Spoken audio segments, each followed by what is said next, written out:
ቆመስ አባ ክፍለ ማርያም እኔ እንደፍረው ግን በጥምቀትና በመስቀል ላይ ቆመው አየዋቸው። እኔ ነፍሰ ጡርኝ መስቀል ሲባርኩ አደባባይ ላይ አየዋቸው፣ አዘንኩ።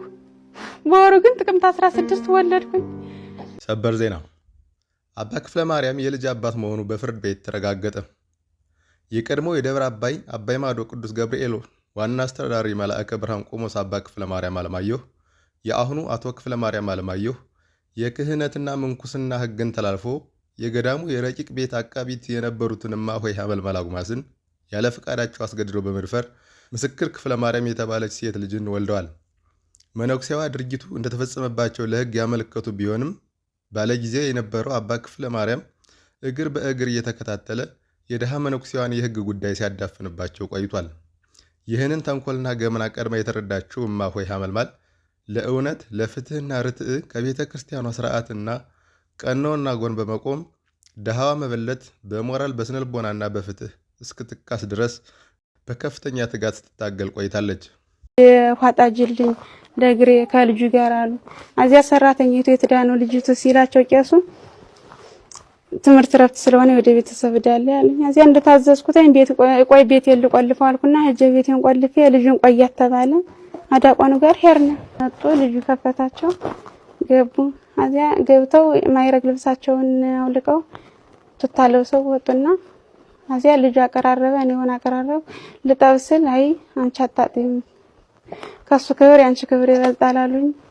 ጉዳዩ የጎላ በመምጣቱ ሌሎች አጋዥ አካላትም ተገኝተው መነኩሴዋን የስነልቦናና ተያያዥ ትሪትመንት አገልግሎት ከመስጠት ባሻገር በወቅቱ እጁ ረጅም የነበረው አባ ክፍለ ማርያም መነኩሴዋንና ልጇን እንዳያስገድሏቸው በቂ ጥበቃ እና እንክብካቤ በሚያገኙበት ቦታ እንዲቆዩ ተደርጎ ክስ በአዲስ አበባ ተመሰረተበት።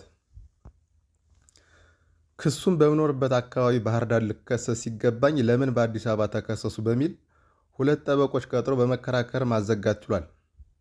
ከዚህ በኋላ ነበር ጉዳዩ የባህር ዳርና አካባቢው ህዝበ ክርስቲያን አጀንዳ የሆነ መምጣቱን ተከትሎ በባህር ዳር ከተማ የአባይ ማዶ ቅዱስ ገብርኤል ቤተክርስቲያን ተቆርቋሪ እውነተኛ ክርስቲያኖች ነገሮችን አመቻችተው እናደራጅተው ክሱ በባህር ዳር ከተማ ወረዳ ፍርድ ቤት እንዲቀርብ የሆነው።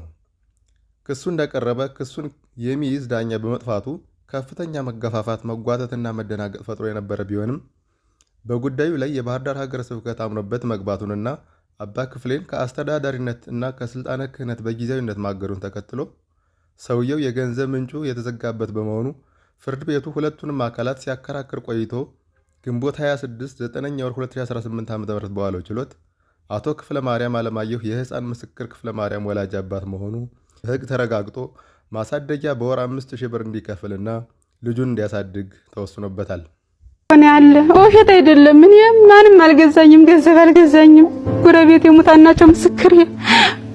እኔ ምንም ጎረቤቴ ናቸው ሙታን ይመስክሩልኝ። ልጅቱ እኮ ነገ ማልዳ ትጠይቀኛለች፣ አባቴ ብላ እኮ ትጠይቀኛለች።